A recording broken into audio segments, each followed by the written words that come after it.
2024년 11월 28일 서울대학교 교수와 연구자들은 민주주의를 거부하는 대통령을 거부한다는 제목의 시국선언문을 내어 서울대가 교육과 연구에서 제대로 인권과 민주주의의 가치를 가르치지 못한 채 영혼이 없는 기술 지식인만을 양산해 온 것은 아닌지 참담하고 죄스러운 마음이라고 했다.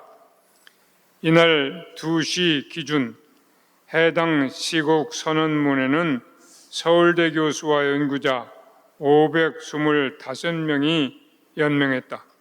이날 시국 선언문을 발표하는 기자회견에서 정용욱 서울대 역사학부 교수는 현재 상황에 자괴감을 느끼지 않는 지식인은 없을 것이라며 분노 지수가 임계점을 넘어 우리 사회가 나락으로 떨어지는 것은 아닌가 하는 큰 위기감을 느낀다고 말했다. 우리 사회에서 흔히 종교적으로만 쓰이던 영혼이라는 말이 공적인 문건에 등장한 것은 매우 이례적인 일이었다. 영혼, 그렇다. 인간을 인간이라고 할 수 있는 가장 밑바닥 근거, 그것을 영혼이라고 한다. 그것이 없으면 인간은 외형만 남을 뿐 속 깊이를 들여다보면 더 이상 인간이라고 할 수 없는 존재가 된다. 그러면 그때의 인간에게 무엇이 남을까? 기술, 지식만 남는다. 그것을 우리는 AI라고 한다.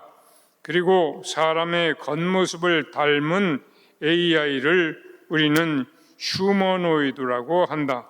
이 휴머노이드가 기술 지식에서 인간을 뛰어넘을 시점이 점점 가까이 다가오고 있다.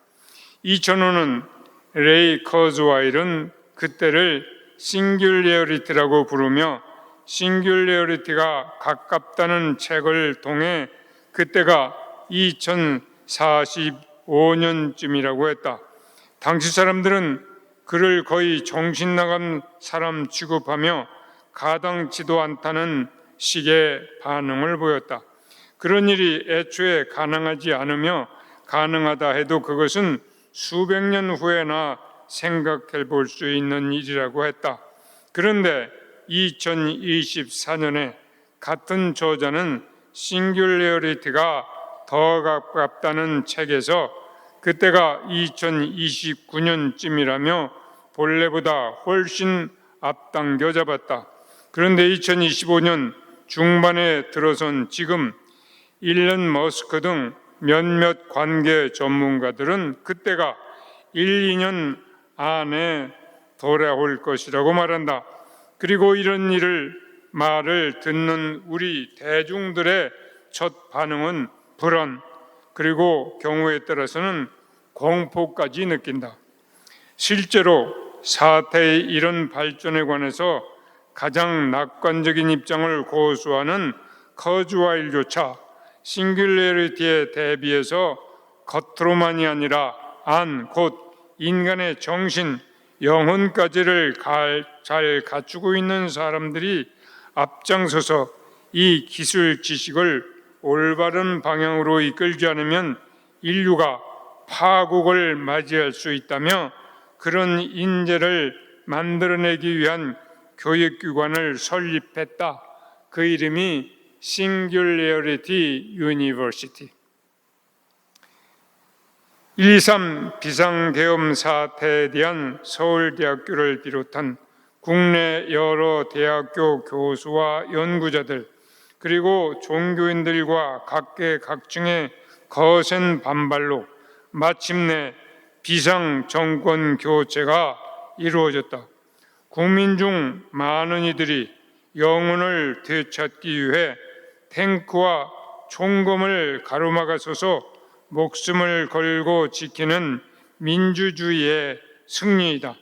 위기를 맞을 때마다 이렇게 지켜내는 우리나라 국민의 성숙한 모습을 보고 한때 현대 민주주의의 종주국 역할을 하던 나라조차 우리의 민주주의를 부러워하며 그 주역들을 잠시 빌려가서 자기네 나라에서도 비슷한 일을 해낼 수 있기를 바라는 형국이 되었다. 그런데 민주주의를 지키기 위해서 한 나라와 국민들이 자신의 존엄성을 지키기 위해서 모든 교육기관이 제 역할을 잘하기 위해서 자칫 유치원에서 대학교까지 모든 교육기관들이 영혼 없는 기술 지식인들의 대량 생산 공장으로 전락하지 않기 위해서 가장 필요한 것은 무엇인가?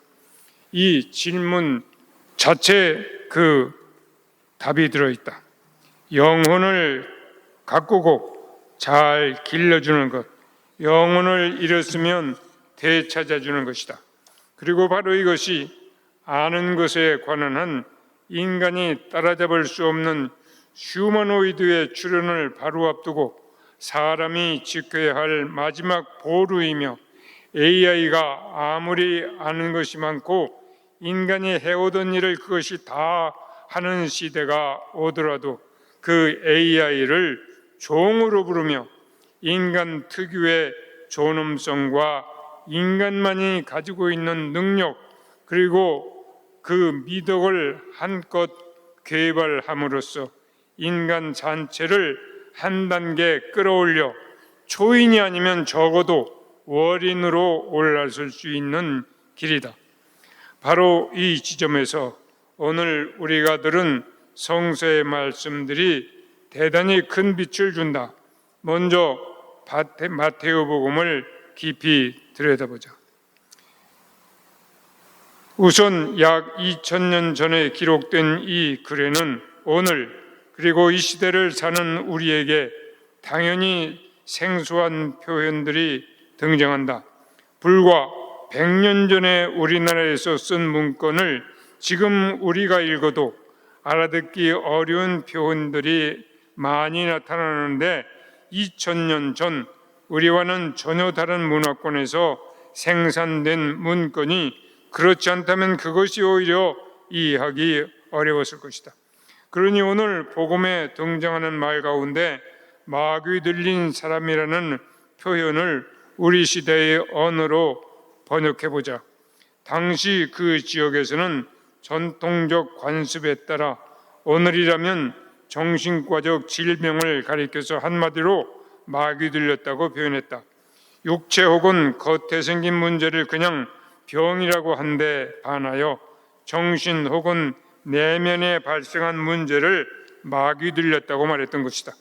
그러므로 이 표현은 대단히 넓은 영역의 문제를 구분 없이 포괄하는 것이었다. 그리고 돼지는 당시 이스라엘 백성의 종교 전통에 따라 더러운 짐승에 속하는 것이므로 가까이 하거나 만져서는 안 되는 것이었다. 루카복음 15장에 나오는 탕자의 비유에서 아버지의 집을 떠난 아들이 결국 돼지 마개까지 들어가 그것들하고 먹을 것 경쟁을 하는 지경에 이르렀다는 것은 인간의 타락이 바닥을 치면 어디까지 내려갈 수 있는지를 보여주는 장치였다. 이렇게 볼 때 오늘 복음의 의미는 분명하다. 마귀 들린 사람은 영혼을 잃은 사람, 그래서 인간성을 상실한 사람, 겉으로는 사람이지만 실제로는 죽은 존재, 그래서 죽은 사람들이 누워있는 묘지에 사는 사람이다. 누가 흰 것이 무엇냐고 묻거든 검은 것으로 대답하고 검은 것이 무엇냐고 묻거든 흰 것으로 대답하라는 격언대로 모든 것은 정반대되는 것을 배경으로 해서 볼 때 그 정체가 분명하게 드러난다. 그래서 죽음과 어둠의 존재가 생명과 빛의 존재를 제일 예민하게 알아본다. 그렇기 때문에 이 어둠의 존재는 나는 빛으로서 이 세상에 왔다 하시는 분을 제일 바로 알아보고 소리 지른다. 하느님의 아들이요 어찌하여 우리를 간섭하려는 것입니까? 때가 되기도 전에 우리를 괴롭히려고 여기 오셨습니까? 그리고는 자신들에게 어울리는 곳, 바로 먹을 것만 주면 거기가 어디든 덤벼드는 돼지들 속으로 들어가게 해달라고 간청한다. 예수께서 가라 하고 명령하시자 마귀들은 나와서 돼지들 속으로 들어갔다. 그리고 돼지들은 인간이 영혼을 잃고 짐승처럼 될 때 무슨 일이 일어난지를 똑똑히 보여준다. 그러자 돼지 떼는 온통 비탈을 내리달려 바다에 떨어져서 물속에 빠져 죽었다. 죽음은 인간에게 가장 절망적이고 어떻게든 피하고 싶은 상황이다. 그런데 예일대학교 나종우 교수가 조사한 바에 따르면 우리나라 사람의 자살률은 세계에서 단연 1위다. 1990년대 초반까지만 해도 한국의 자살률은 10만 명당 자살 사망자 수는 다른 선진국에 견주어 매우 낮은 수준이었다.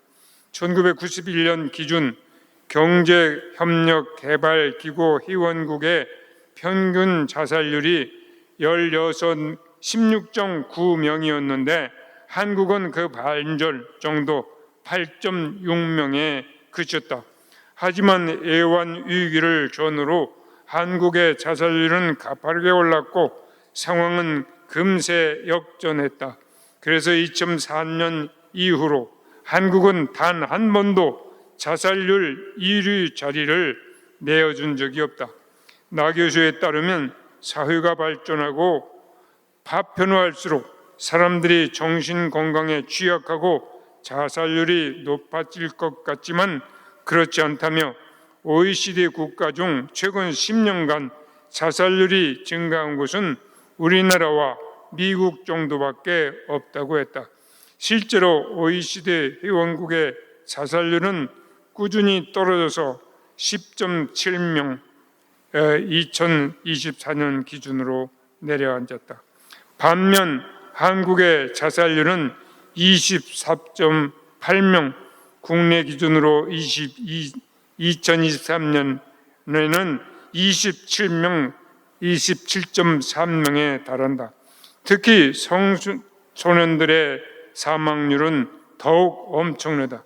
심하면 2살부터 특수학원에 가야 할 만큼 상상할 수 없는 경쟁의식에 짓눌리는 한국의 오늘 현실을 그대로 보여준다.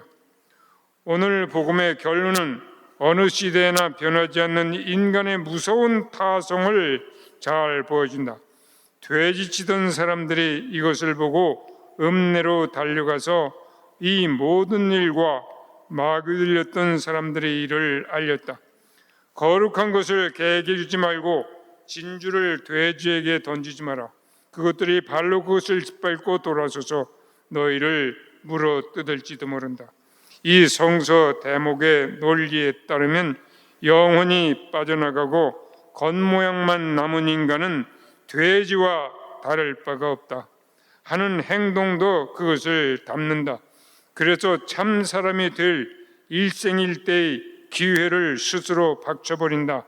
야곱의 우물가에 나왔다가 우연히 메시아를 만나게 된 사마리아 여자의 말을 듣고 그를 만나러 나왔던 그 동네 사람들과는 정반대의 반응을 보인 것이다.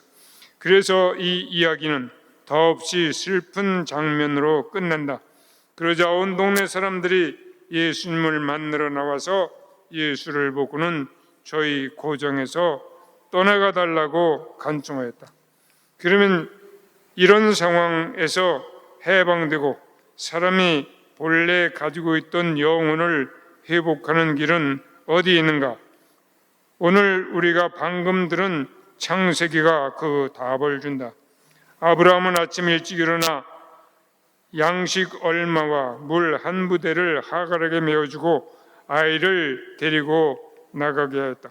하갈은 길을 떠나 얼마쯤 가다가 브엘세바 사막을 헤매게 되었다. 부대에 물이 떨어지자 하갈은 덤불 한 구석에 아들을 내려놓고 자식이 죽는 것을 어찌 눈뜨고 보랴 하고 단식하며 화살이 날아가는 거리만큼 떨어져서 주저없이 주저앉아 이스마엘을 바라보았다. 하갈은 이스마엘이 소리내어 우는데도 주저앉아 그저 바라만 볼 뿐이었다. 하느님께서 그 아이의 울음소리를 들으시고 당신의 천사를 시켜 하늘에서 하갈을 불러 이르셨다. 하갈아, 어찌 된 일이냐? 걱정하지 마라. 하느님께서 저기서 내 아들의 울부짖음 소리를 들으셨다. 어서 가서 아이를 안아 일으켜 주어라. 내가 그를 큰 민족에 데리게 하리라. 하느님께서 하갈의 눈을 열어주시니 그의 눈에 샘이 보였다. 하갈은 큰 부대에 물을 가득 채워 아이에게 먹였다. 하느님께서는 그와 함께 해주셨다. 그는 자라서 사막에서 살며 활을 쏘는 사냥꾼이 되었다. 영혼을 회복한다는 것은 한마디로 부모의 마음, 특히 어미의 심정을 다시 찾는 것이다. 아버지이며 그보다 더 어머니인 하느님의 마음, 그것이 본래 인간 안에 들어있는 하느님 모습의 가장 확실한 특징이다. 세상 어머니의 마음도 하느님의 그 마음에 비하면 희미한 그림자에 불과하다. 여인이 자기의 젖먹이를 어찌 잊으랴? 자기가 낳은 아이를 어찌 가엾게 여기지 않으랴? 어미는 혹시 잊을지 몰라도 나는 결코 너를 잊지 아니하리라. 십자가 위에 못 박혀 계시면서 군사의 창에 찔린 옆구리에서 흘러나온 피와 물, 그렇게 해서 인간을, 우리 하나하나를 다시 낳아주신 하느님의 아들 예수 그리스도. 하느님의 아들이 사람의 아들이 된 것은 인간이 본 모습을 잃었던, 인간의 본 모습, 잃었던 영혼을 되찾아 주시기 위한 것이었다.